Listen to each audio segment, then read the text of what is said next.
Hello students, you are welcome to Crack Zone English Competitive Classes. I am KK Malhotra. मैं आपके सामने SSC CGL का PYQ को लेकर के आया हूँ, जो प्रीवियस ईयर का क्वेश्चंस है। याद रखिएगा, ये सीजीएल का है। The job for drawing water, याद रखिएगा, ये पार्ट ए है। From the village well is, ये पार्ट बी है। Usually carried out by the women and girls, part C है। और नो एरर, पार्ट डी है। इस सेंटेंस में आपको चेकआउट करना है कि कौन सा पार्ट में सेंटेंस आपका गलत है। याद रखिएगा, the job for drawing water from the village well is usually carried out by the women and girls. I would like to tell you, the job for drawing water from the village well, याद रखिएगा, एक आपके पास यहाँ पर verb is है। Is का कोई ना कोई तो सब्जेक्ट होगा, तो याद रखिएगा, which words are tagged with preposition can't become subject. Listen to my word attentively.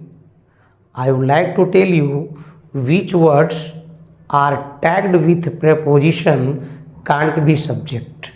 Okay? Because that is an object of preposition. And which word is object of preposition cannot become subject.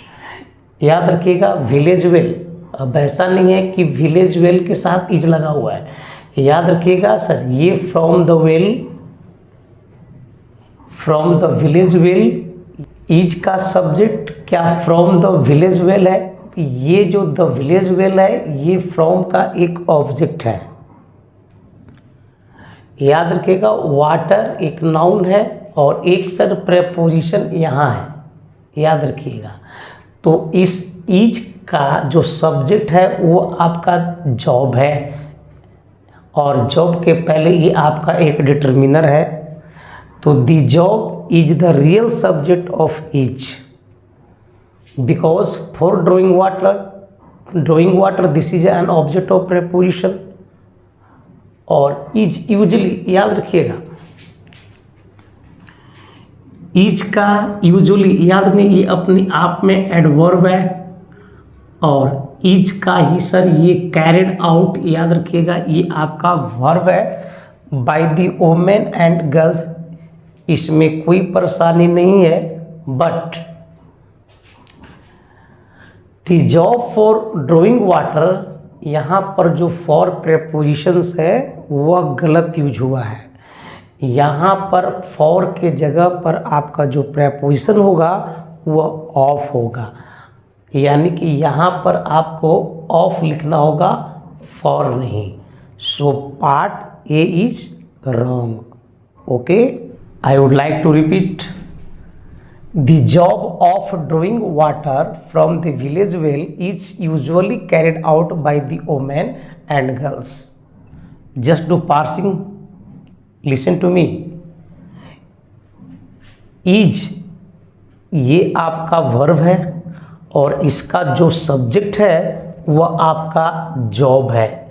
और job एक noun है, noun के ठीक पहले एक determiner लगा हुआ है।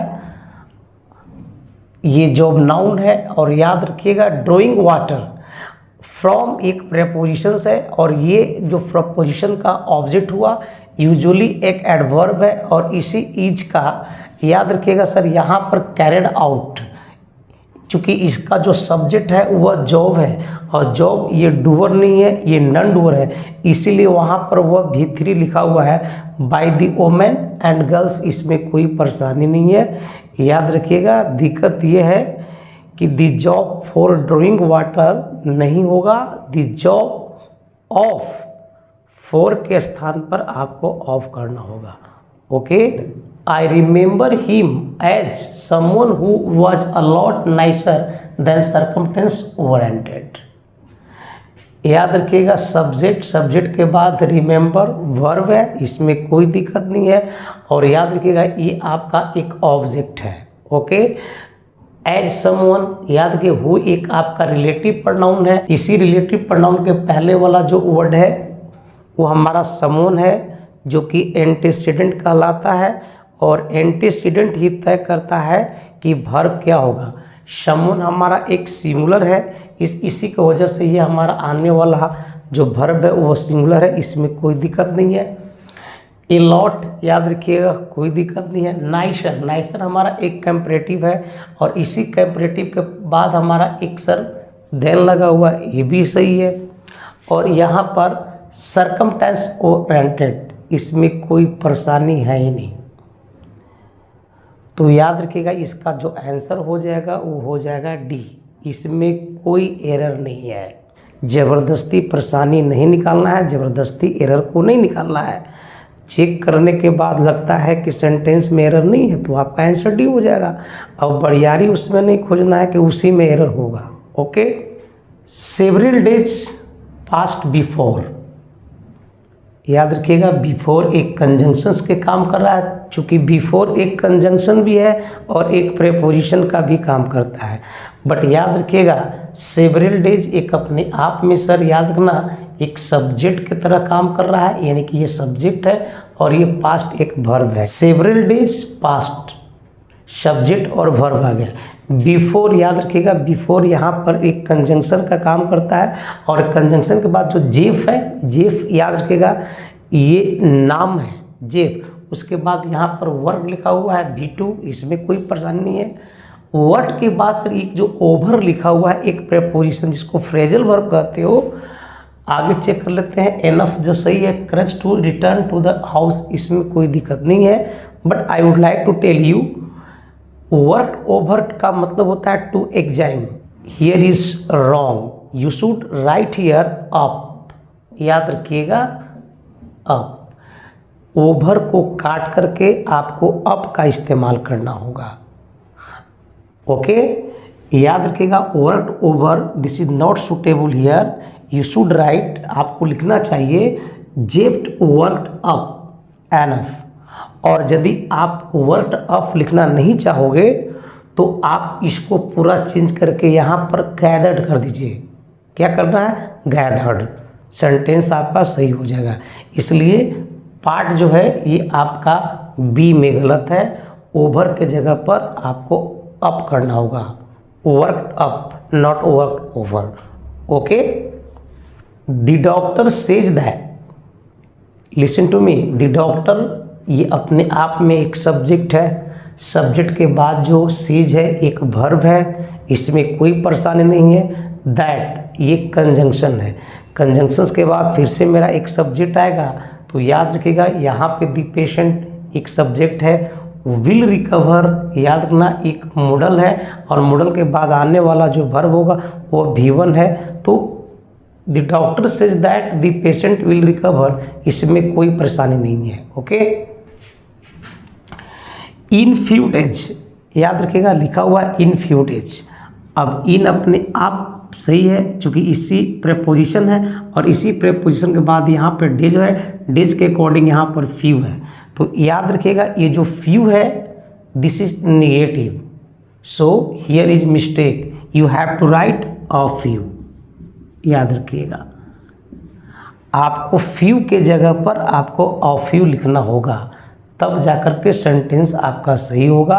इन a few days not in few days. Okay, so part आपका सी जो है वो गलत हो गया है।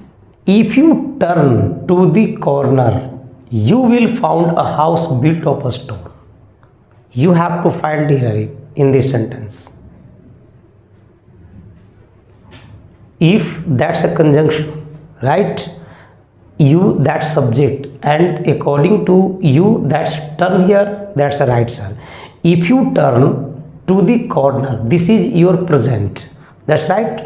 And you will found a house, this is your main clause, I mean this is your subordinate clause, and which is starting by if, that is present, and this side future, that's a right. Okay, built of a stone, there is not problem in the word, so you will found a house, will this is your model, and after the model we have right to use verb V1, not V2.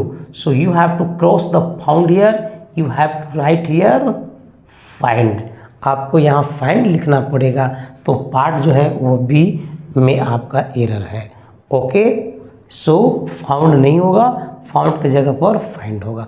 1 should keep. Should is model and after model this is main verb V1. That's right, but should keep that's verb before the verb. 1 is subject here. Okay, 1 is subject here. 1 should keep. Word, that's noun, and before noun we have to put an adjective. So his is adjective, that's right, but subject is 1, so his will be out. ये out हो जाएगा, इसके जगह पर आपको once का इस्तेमाल करना होगा. याद रखिएगा, 1 should keep one's word. His word, that's wrong. One's word, why? Because its subject is 1 here. Okay. My sister has been interested in machine ever since she was a child. Listen to me carefully. Ever since, this is the rule of that. इसका एक नियम है कि since के पहले वाला जो clause आता है वह आपका प्रेजेंट परफेक्ट में होता है, और बाद वाला जो क्लाउज होता है वह पास्ट में आता है. Okay, so my sister has been, this is your present perfect. Interested in machine, इसमें कोई परेशानी नहीं है. और एवर सिंस, याद रखिए कभी कभी एवर को हटा देता है, सिर्फ सिंस का प्रयोग करता है, बट दोनों अगर आया हुआ तो ये गलत नहीं है.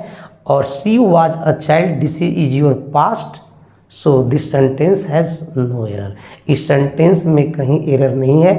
आपका जो आंसर हो जाएगा वो हो जाएगा डी. ये जो सेंटेंस है वो एररलेस है. ओके, यदि वीडियो पसंद आता हो तो लाइक, शेयर और सब्सक्राइब कीजिएगा. मिलते हैं अगले वीडियो में, तब तक के लिए धन्यवाद.